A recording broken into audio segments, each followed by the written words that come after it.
오늘 말씀 제목은 누구의 조언을 들어야 할까라는 그런 제목으로 오늘 말씀을 좀 나누려고 합니다. 여러분 가운데 이제 여행 좋아하시는 분들 계시죠? 뭐 여행 가실 때 잘 아는 곳을 간다면 문제가 없지만 이렇게 이제 한 번도 가보지 않은 그런 곳 간다면 뭐 길을 잘 모르잖아요. 그럼 이제 여러분 어떻게 하십니까? 요즘은 뭐 내비게이션도 있고 또 걸어갈 경우에는 여러분 그 구글맵 이런 것도 있어서 인터넷이 되는 환경이라면은 그 길 찾는 것이 쉬워졌습니다. 근데 만약에 여러분 인터넷이 안 되는 거예요. 그리고 여러분 그 내비게이션 이런 것도 안 되는 거예요. 그러면 뭐가 제일 좋은 방법일까요? 네, 지도를 봐야죠. 네, 지도를 굉장히 잘 보시나 봐요. 네, 지도를 보고 찾아가는데 이제 잘 못 찾으면요, 여러분 우리는 그 현지 사람들을 붙잡고 이렇게 물어서 어디로 가야 하는지 어떤 게 정확한 방향인지 이렇게 묻는 것이 이제 최선인 것 같습니다. 근데 조언을 듣는 건요, 인생길을 걷는 것도 마찬가지입니다. 인생길 잘 아는 사람 아무도 없잖아요. 그렇게 우리들은 늘 나의 인생길 한 걸음 한 걸음 내디디면서 주변 지인들의 도움을 받습니다. 저 역시도요, 최근에 이제 건강이 좀 안 좋은 거예요. 그래서 어깨가 좀 안 좋고 그래갖고 물리치료를 받는데, 그 물리치료하는 그분이 엄청 많은 조언을 해주세요. 이렇게 해야 되고 이런 운동을 해야 된다고. 그게 참 도움이 많이 되더라고요. 그분 말씀대로 이렇게 쫓아 했더니 많이 좋아졌습니다. 뭐 지난번에 대출을 받아야 될 일이 있었는데 은행에 근무하는 형제가 있어서 좀 조언을 듣고 했었던 것 같고, 또 저희 집에 이제 좀 있으면 아이가 이제 나올 텐데, 요즘에는 아이를 하나 둘씩 키운 그런 성도님들 얘기를 좀 귀담아 듣고 있습니다. 이런 거 말고도요, 제게 조언을 해주는 분들은 참 많이 계세요. 교회 운영에 관해서 또는 뭐 인간관계나 노후 준비나 자녀 양육이나 이런 수많은 주제들에 대해서 제게 조언해 주시는 분들은 여러 계십니다. 자, 근데 여러분도 비슷할 거예요, 그죠? 조언해 주시는 분들이 주변에 많이 계시잖아요. 근데 그런 분들 얘기를 우리가 다 따라 해야 할까요? 그리고 어떨 때는 따라야 하고 또 어떨 때는 따르지 않아야 하는 것일까요? 여러분은 수없이 많이 주어지는 그런 조언들에 대해서 따르지 않을지를 선택하기 위한 어떤 판별의 그런 어떤 방법이 있습니까? 다들 아마 그 조언해준 분들을 신뢰할 수 있는지 아마 평가하는 그런 기준들이 있으시리라 생각하는데, 오늘은요, 예수님께서도 그분에게 주어지는 조언을 어떻게 선택하셨는지 한번 좀 살펴보고, 또 여러분을 향해 주어지는 수많은 조언들 우리가 신앙적으로 어떻게 선택하면 좋을지 지혜를 좀 얻어보고자 합니다. 여러분, 먼저 요한복음 7장 1절 말씀 보도록 할 텐데요. 여러분 한번 읽어주시겠어요? 그 후에 예수께서, 시작. 그 후에 예수께서 갈릴리에서 다니시고 유대에서 다니려 아니하심은 유대인들이 죽이려 함이라. 아멘. 여러분, 여기서 그 후에라고 하는데 지난 시간 계속 설교 듣고 계시죠? 오병이어 사건, 무리를 거르신 사건, 예수님이 생명의 떡이라고 하는 그런 교훈, 이런 것들이 주어진 시점으로부터 대략 6개월 정도 지난 시점이라는 것을 지금 가르쳐주고 있습니다. 그러니까 6장의 배경이 공생애를 시작한 지 한 2년 정도 지났을 때였기 때문에 지금 본문은 공생애를 시작하시고 한 2년 6개월 정도 시점이라고 여겨집니다. 그러니까 십자가에 달리시기 전에 한 6개월 정도 남겨놓은 상황에서 지금 있었던 일을 지금 이야기하고 있습니다. 자, 그러면 여러분, 그 6장과 7장 사이에 6개월 동안 예수님 뭘 하고 계셨을까요? 요한복음에 나와 있지 않지만 다른 공관복음에는 소위 제3차 갈릴리 사역이라고 불리워지는 이 기간에 있었던 일을 자세히 기록하고 있습니다. 이 기간에 예수님은요, 남쪽 지방으로는 가시지 않으셨어요. 그러니까 남쪽에 유대가 있는데 그쪽으로 가지 않고 북쪽 갈릴리 지방이라고 있는데 그 갈릴리 지방에서 사역을 하셨습니다. 두로 지방, 시돈 지방, 가이사랴 빌립보 지방, 뭐 이렇게 이제 불려지는데 북쪽의 그 이방 지역까지 쭉 올라가셔서 활동 반경을 좀 넓히셨고, 또 이 기간에 주로 제자 양육에 아주 집중하셨던 그런 기간이었습니다. 돌아보면 이 기간 중에 예수님께서는 귀신을 쫓으시고 자신의 죽음과 부활을 제자들에게 예고하셨고, 오병이어 기적도 행하시고 무리를 걷는 기적도 행하시고 변화산에서는 또 변화되는 어떤 그런 기적까지도 행하셨습니다. 이 가운데 여러분이 잘 아시는 사건이 있는데 뭐냐면요, 베드로가 그 요 기간에 주는 그리스도시요 살아계신 하나님의 아들이시니이다 라고 신앙 고백을 해서 칭찬을 받았습니다. 여러분, 예수님이요 제자들한테 이제 모아놓고 이런 얘기를 하신 거예요. 내가 이제 곧 죽을 것이고 다시 부활할 것이다. 이 중요한 얘기, 이 얘기를 허심탄회하게 얘기를 할 정도였으니까, 그것도 한 번이 아니라 두 번 막 이렇게 이야기를 하실 정도였으니까 아마도 이 6개월은 12제자들의 믿음이 한창 성장한 그런 기간이었고 또 가장 넓은 지역에 복음이 증거된 그런 시기였다고 보여집니다. 그러니까 한마디로요, 이 6개월을 그냥 보낸 게 아니라 그러니까 안으로는 내실을 기하고 밖으로는 확장에 매진했던 그런 시기였던 것입니다. 근데 여러분, 이렇게 예수님이 열심히 사역하고 또 사람들로부터 인기가 절정에 달했을 무렵에 예수님을 죽이려는 사람들이 있었습니다. 바로 제사장, 서기관, 바리새인과 같은 유대인 지도자들이 예수님을 죽이려고 했습니다. 왜냐하면 그 예수님께서 그들의 잘못된 부분, 외식 이런 것들을 지적하셨기 때문입니다. 지난번에 보셨지만 그 요한복음 5장을 보면요, 유대인들은 예수께서 안식일에 38년 된 병자를 고쳐주신 그런 일과 또 안식일 논쟁 중에 하나님을 자신의 아버지라고 밝히신 것으로 인해서 그를 죽이려고 했습니다. 따라서 이런 상황을 잘 아시는 예수님께서는 그 사람들과의 충돌을 피하셨습니다. 그러나 여기서 우리는 예수께서 단순히 죽음이 두려워서 유대 지방을 피한 것으로 생각해서는 안 됩니다. 만일 그러셨다면 이 예수님은 얼마든지 그 십자가 순환도 피하실 수 있었을 것입니다. 그렇다면 여러분, 예수님께서는 왜 지금 이렇게 유대인 지도자들을 피해 다니신 것일까요? 예수께서 유대 지방을 피하고 그냥 북쪽 갈릴리 지방에만 머무셨던 것은요, 다름이 아니고 이 시점에서 그 유대인들과의 그 충돌이 불필요하다라고 그렇게 판단하셨기 때문에 피하셨던 것으로 보입니다. 자, 여러분, 불필요한 충돌 피해야 하는 거 맞잖아요, 그렇죠? 이게 실제로 성도님들 가운데는 이 말씀에 대한 적용으로 주변 사람들과 불필요한 충돌을 좀 피하는 분들이 계십니다. 제가 얼마 전에 그 지방 토속 음식을 소개하는 그런 TV 프로그램을 봤는데 거기 이제 나이 지긋한 부부가 나오신 거예요. 근데 좀 특이한 부분이 있었어요. 아내가 잔소리를 하시는데 이제 뭐 왜 술을 먹고 왔어요? 뭐 왜 그렇게 했어요? 뭐 이런 얘기를 이제 막 하시는 거예요. 근데 그렇게 딱 시작을 하면 할아버지가 갑자기 횡하니 집을 나가시는 거예요. 그 할아버지가 나갔다가 긴 시간이 지나서 막 해가 뉘엿뉘엿지고 그러면 할머니가 이제 화가 좀 식은 듯 하면 그제서야 이제 슬쩍 이렇게 슬쩍 들어오시는 거예요. 근데 아내가 다시 또 잔소리를 시작하면 어떻게 하실까요? 다시 슬그머니 또 나가시는 거예요. 그러니까 할아버지가 잔소리가 듣기 싫으니까 아내의 화가 좀 식을 때까지 이렇게 집을 나가 있는 것처럼 보였습니다. 아마 이 할아버지는요, 오늘 말씀 속에 예수님처럼 나는 필요 없는 충돌을 피한 거야 라고 그렇게 생각하시는 것 같았습니다. 하지만 여러분, 이런 적용은 좀 잘못된 것 같아요. 할머님 마음에 여러분 깊은 상처가 남았기 때문입니다. 이런 할아버지 행동 때문에 무시당한 상처, 외면당한 상처, 이런 상처가 할머님의 마음속에 고스란히 남았습니다. 사실 이런 행동은 어찌 보면 할아버지 자기 자신만 생각한 그런 행동일 수 있습니다. 그러니까 듣기 싫어서 피한 거잖아요, 그렇죠?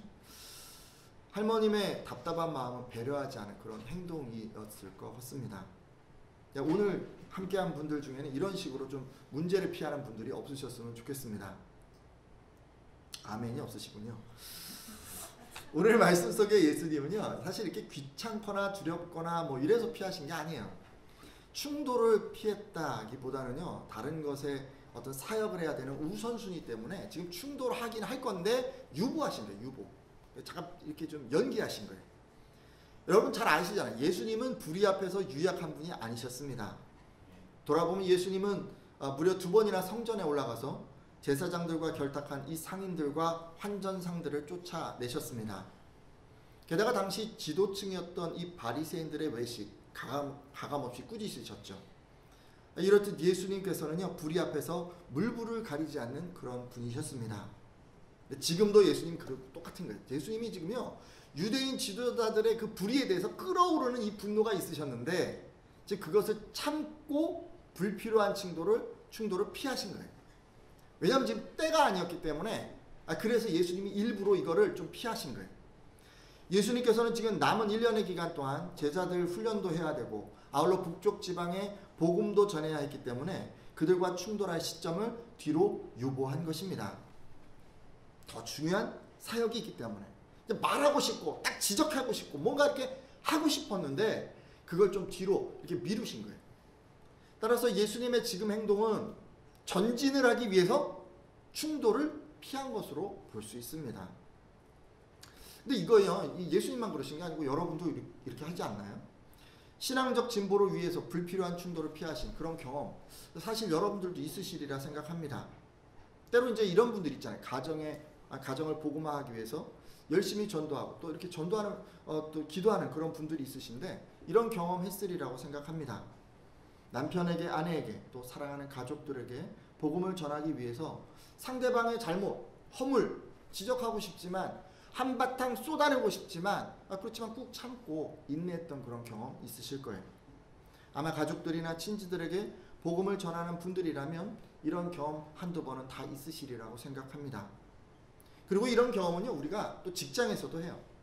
다른 사람들에게 이제 복음을 전하려다 보니, 다른 사람들에게 본이 되는 삶을 살려다 보니, 다른 사람들에게 사랑을 실천하려다 보니 그들의 잘못을 지적하고 허물을 들춰내는 것을 좀 참고, 이게 지금 필요한 거가 아니야, 조금 이건 나중에 해도 돼, 먼저 이것부터 해야 돼 라고 이렇게 생각을 하고 좀 충돌하고 또 힘들게 서로 만나는 그런 만남을 좀 연기한 그런 경험이 있으실 것입니다.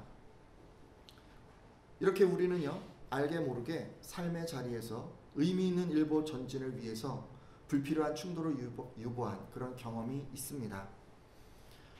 혹시 오늘 예배자 중에요, 주변 사람들의 잘못을 지적하고 고쳐주는 거 있잖아요. 그게 하나님의 뜻이야 라고 생각해서 늘 그렇게 하는 분들은 좀 마음을 다잡아 주셨으면 좋겠습니다. 항상 그렇게 하시면 안 돼요, 여러분. 항상 남의 잘못 보고, 남의 예를 들어서 문제를 보고, 공동체 흠을 보고 막 지적하고 이게 고쳐야 돼 이렇게 그저 막 얘기 쏟아놓는 거, 물론 하긴 해야 되는데 그거를 그냥 그때그때 하는 게 정답이고 하나님 원하시는 거다, 너무 이렇게 생각하지는 말아 주십시오. 우리 상대방의 죄를 보고요, 상대방의 허물을 보고 잘못을 보고 우리가 알고 있다고 할지라도 때로는요, 신앙의 진보를 위해서 그런 충돌을 잠시 유보할 수도 있어야 합니다. 근데 여러분, 이런 행동을 이해하지 못하는 사람들이 있었어요. 바로 예수님의 형제들이었습니다. 그들이 뭐라고 했는지 한번 보도록 하겠습니다. 요한복음 7장 3절 4절 말씀인데요, 제가 읽도록 하겠습니다. 그 형제들이 예수께 이르되 당신이 행하는 일을 제자들도 보게 여기를 떠나 유대로 가소서.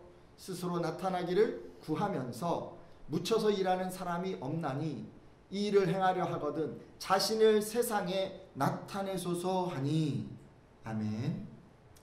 3절 4절을 읽었지만 여러분 2절 말씀을 또 참조해 보면 유대인의 3대 명절인 초막절이 다가오자 예수님의 형제들이 다가와서는 예수님, 형님 이렇게 얘기했겠죠, 그죠? 예수님이라고 안 가라고, 형님 유대로 가셔야 합니다, 이제 이렇게 얘기를 한 거예요. 예수님의 형제들은 말씀의 권세, 기적의 능력을 행하는 이 예수님이 갈릴리 그 사람도 얼마 없는 그 총구석에 묻혀 있는 것이 어울리지 않다라고 생각을 했습니다. 이 형제들은요, 예수님께서 이곳에서 행하셨던 그 엄청난 기적을 많은 사람들이 모인 자리에서도 보여주어야 한다라고 생각했습니다. 그래서 이제 그렇게 보여주면 어떻게 되겠어요? 단번에 수많은 사람들이 와 이렇게 그냥 예수님을 보고 막 박수를 치고 모여들지 않겠어요? 지지하지 않겠어요? 근데 그렇게 되어지기를 이 형제들이 바랐던 거예요. 실제로 여러분, 당시 그 유대에 있는 그 예루살렘에는요, 평상시에는 한 3만 명, 한 4만 명, 요 정도가 이제 거주를 했다고 합니다. 근데 여러분, 유월절이나 오순절, 초막절 이런 큰 명절이 되잖아요. 그러면 팔레스타인 그 지방뿐만이 아니라 막 전 세계적으로 다 흩어져 있는 디아스포라 유대인들이 몰려들기 때문에 이 인구가요, 그 기간에는 한 100만 명이 넘어갔다고 해요. 100만 명에서 200만 명 사이까지. 엄청나게 사람이 많이 모인 거예요. 그죠? 유대인들이 다 모였던 것 같아요. 그 조그만 도시에 그냥 다 모인 거예요. 따라서 이왕에 예수님께서 자신을 드러내기 위해서 이렇게 활동을 하신다면 예수님의 활동 무대로는 이 인구가 적은 갈릴리보다는 사람들이 몰려든 이 명절의 예루살렘이 훨씬 더 적합하다고 형제들은 생각했습니다. 그래서 예수님에게 유대 예루살렘으로 가셔야 합니다 라고 그렇게 얘기를 했던 것입니다. 근데 여러분 그렇지 않나요? 그런 관점으로 보면요, 사실 이런 예수님의 형제들의 권면은 바른 것이고 옳은 것이었어요. 이성적인 것이었어요. 만일 예수님께서 사람들로부터 지지를 얻고 영광을 받기를 바란다면 형제들의 충고를 따라야만 했습니다. 그래서 예루살렘에 사람들이 많이 모인 그곳에서 기적을 한번 확 행하는 거예요. 그 사람들이 막 깜짝 놀랐겠죠, 그죠? 그리고 이분이 바로 하나님이 보내신 분인가 보다라고 막 다 인정을 하고, 단번에 그 예수님께서는 그 모든 사람들, 유대인들의 영웅이 되지 않겠습니까? 자, 그렇다면 이렇게 너무나도 당연한 형제들의 얘기에 예수님은 뭐라고 대답하셨을까요? 요한복음 7장 6절에서 8절 말씀인데요. 여러분 읽어주시겠어요? 예수께서 이르시되, 시작. 예수께서 이르시되 내 때는 아직 이르지 아니하였거니와 너희 때는 늘 준비되어 있느니라. 세상에 너희를 미워하지 아니하되 나를 미워하나니 이는 내가 세상의 일들을 악하다고 증언함이라. 너희는 명절에 올라가라. 내 때가 아직 차지 못하였으니 나는 이 명절에 아직 올라가지 아니하노라. 아멘. 예수님께서는요, 자신이 그 세상 곧 그 유대인 지도자들의 악한 행위를 지적했기 때문에 그들로부터 미움을 받고 있다고 말씀을 하십니다. 그리고 무엇보다도 자신의 때가 이르지 않았다라고 이제 이야기를 하시죠. 그리고 지금은 올라가지 않겠다라고 그렇게 말씀을 하십니다. 형제들이 먼저 예루살렘에 가라 이렇게 말씀하시죠. 맨 뒤에 말씀을 보면 예수님은 어떻게 하셨다고요? 다 올라가라고 해놓고 자기는 그냥 갈릴리에 남아 있었던 것으로 보입니다. 여러분, 형제들의 조언을 따르면 정말 순식간에 유대인들의 지지층을 결집할 수 있었는데, 수많은 사람들로부터 영웅으로 추앙받을 수 있었는데, 그들의 인기와 인정을 한몸에 받을 수 있었는데, 어떻게 된 것인지 예수님께서는 이 형제들의 조언을 듣지 않으셨습니다. 아니, 왜 예수님 이렇게 하셨을까요? 왜 형제들의 조언을 듣지 않으셨을까요? 형제들이 형님인 예수님이 그 유대인 지도자들로부터 죽임을 당할 수도 있다는 것을 배려하지 않아서였을까요? 물론 그럴 수도 있죠. 지금 예수님 유대로 가시면요, 지지층을 빨리 결집할 수 있을지는 모르지만 상대적으로 유대인 지도자들의 공격 대상이 될 수도 있었습니다. 하지만 여러분, 오늘 말씀에서는요, 그런 이유 말고 예수님께서 형제들의 조언을 듣지 않은 근본적인 이유를 제시하고 있습니다. 요한복음 7장 5절 말씀인데요. 같이 한번 읽어주시겠어요? 이는 시작. 이는 그 형제들까지도 예수를 믿지 아니함이로라. 아멘. 자, 여러분, 예수님께서 지금 형제들의 조언을 듣지 않은 근본적인 원인은 무엇이었습니까? 형제들 안에 뭐가 없었다고요? 믿음이 없어서 그래요. 형제들은 믿음이 없었기 때문에 신앙의 눈으로 문제를 보고 성경적 대안을 제시할 능력이 없었습니다. 그래서 신앙적이기보다는 그냥 세상적인 대안을 제시를 한 거예요. 형제들의 대안은 세상적으로 보면 완벽한 대안이었어요. 하지만 하나님 보시기에는 그분의 계획이 고려되지 않은 그저 인간적인 계획일 뿐이었습니다. 그래서 예수님이요, 그들의 제안을 따르지 않았던 것입니다. 사실 여러분, 우리들 주변에도 그렇지 않습니까?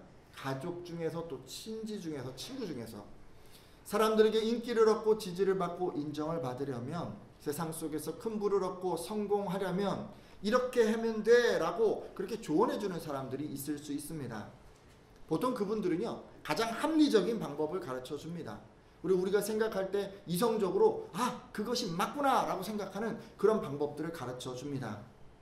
그리고 여러분이 생각하기에도요, 그분들이 가르쳐 주시는 그 방법은요, 세상 성공을 위한 가장 확실한 방법이에요. 자, 그럼 어떻게 해야 할까요? 이분들이 해주는 조언들을 다 따라가야 할까요? 여러분 어떻게 생각하십니까? 오늘 말씀을 통해서 알 수 있는 답은 이것입니다. 조언을 해주는 사람이 바른 신앙을 가지고 하나님의 관점으로 조언을 해준다면 그 조언을 따르시되, 만약에 조언을 해주는 분이 아예 신앙도 없어요. 그럼 뭐 신앙이 있는지 없는지 모르지만 하나님의 관점으로 조언을 해주는 게 아니에요. 그렇다면 아무리 좋은 조언이라고 할지라도 여러분 따르시면 안 됩니다. 만일 여러분에게 조언한 그 사람이 신앙이 있어서 하나님의 때를 잘 알고 있는 사람이라면 빠른 길보다는 아마 하나님이 원하시는 그런 길을 가르쳐 줄 것입니다. 성경은 그 길을 좁은 길이라고 표현을 했습니다. 사실 여러분, 그 사람이 가르쳐 준 길은요, 많은 사람들이 가는 길은 아닐 거예요. 아니, 오히려 사람들이 너 왜 그 길로 가? 아, 이해가 안 되네. 또 좀 바보 아니야? 라고 할 정도로 찾는 이가 적은 그런 길일 것입니다. 그렇더라도 여러분은 그 조언을 들으셔야 합니다. 자, 그러면 신앙이 없어요. 그래서 하나님의 때를 잘 몰라요. 그런 분이 여러분에게 어떻게 조언하게 될까요? 하나님이 원하시는 길보다 가장 빠른 길을 조언해 주겠죠. 많은 사람들이 가는 넓은 길을 가르쳐 주겠죠.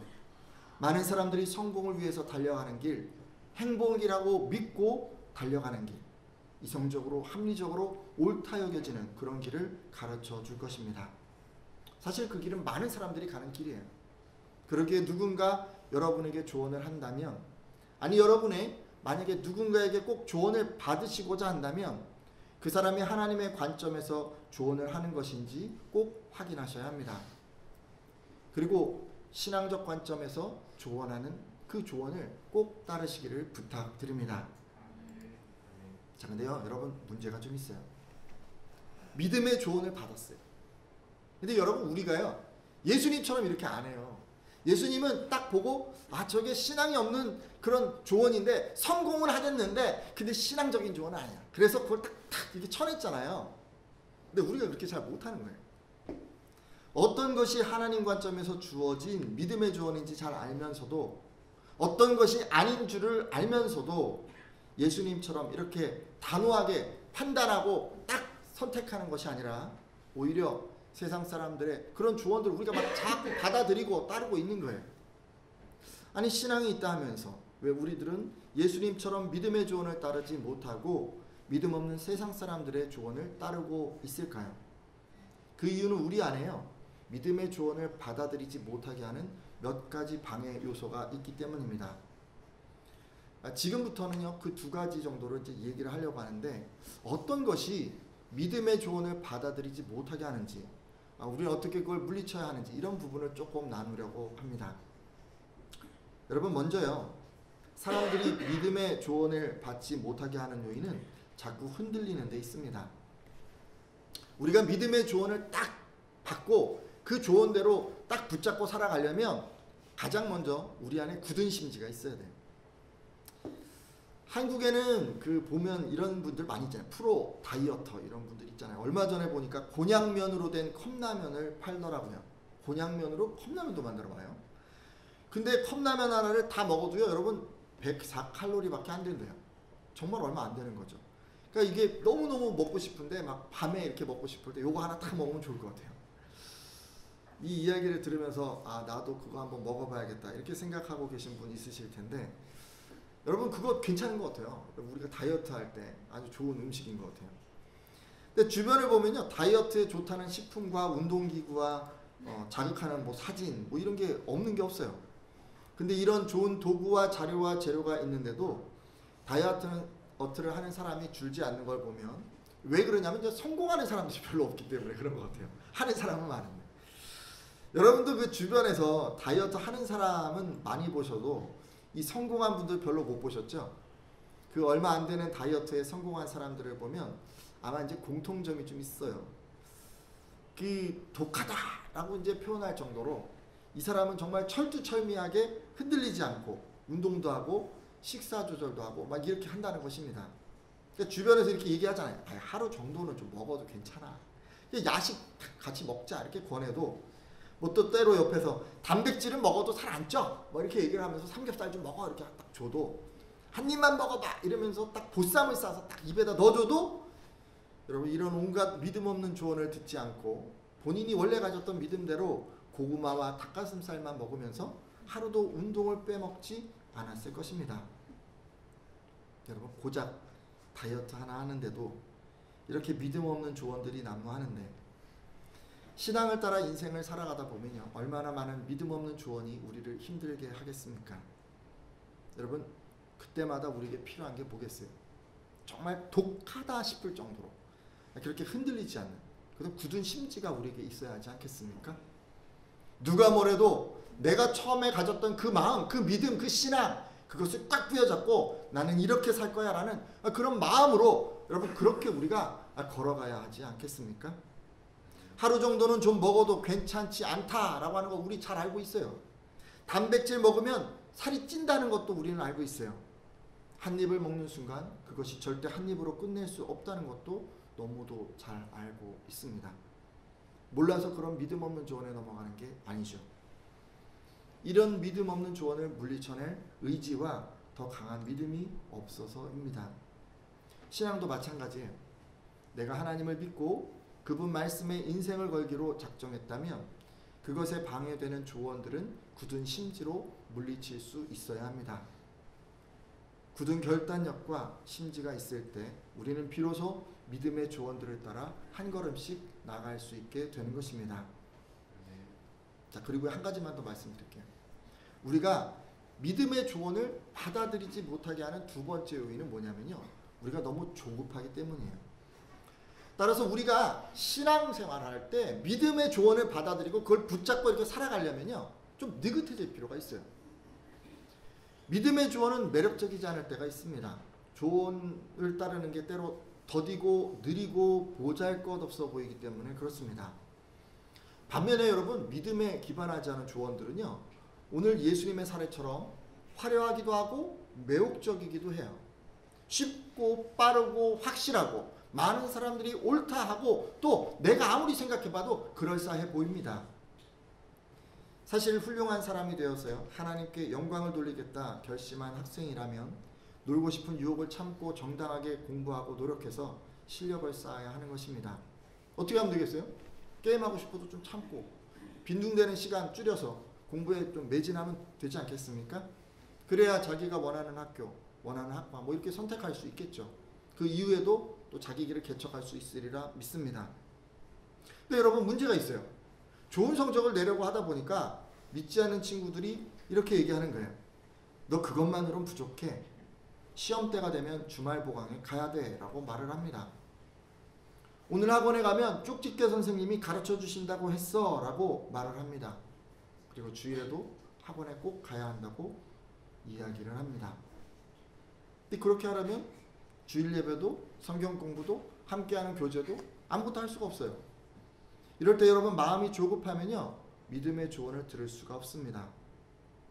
마음이 좀 느긋해야 남들보다 성적이 적게 나오고 좋은 학교를 못 간다 할지라도 하나님께서는 예배에 우선순위를 두는 나를 좋은 길로 인도해 주실 거야 라고 그렇게 마음먹을 수 있는 것입니다. 누군가 이런 조언을 할 때 그 조언을 좀 귀담아 들을 수 있게 되는 거예요. 그렇지 않으면 우리는 몇 점 성적 더 받는 것, 몇 등 등수 더 올리는 것과 하나님을 바꾸게 됩니다. 저는 여러분들이요 느긋한 마음 갖기를 바랍니다. 그래서 믿음의 조언에 귀를 기울이고 그것을 쫓아 사는 분들 다 되시기를 부탁드립니다. 여러분이요 하나님 보시기에 훌륭한 사람이 되기를 목표했다면요 비록 시간이 더디더라도 하나님 보시기에 합당한 방법으로 그것을 이루시기를 예수님의 이름으로 부탁드립니다. 지금까지 이제 조언에 대한 얘기를 좀 해드렸어요. 우리 정말 엄청 많은 조언들을 듣지 않습니까? 여러분은요 바른 신앙을 가지고 하나님의 관점으로 조언하는 것을 꼭 들으시기를 바라요. 만일 여러분이 그동안 신앙적인 조언을 귀담아 듣지 않으셨다면 믿음의 조언을 따르지 못하셨다면 아마도 여러분은 조급하거나 마음에 굳은 심지가 없기 때문일 수 있습니다. 혹시 그런 분들은 좀 느긋할 수 있도록 흔들리지 않도록 도와달라고 기도해 주십시오. 그렇게 기도하는 분들마다 하나님께서 믿음을, 성령의 충만을 부어주시리라 믿습니다. 이 시간에도 이것을 위해서 기도하고 마치도록 하겠습니다.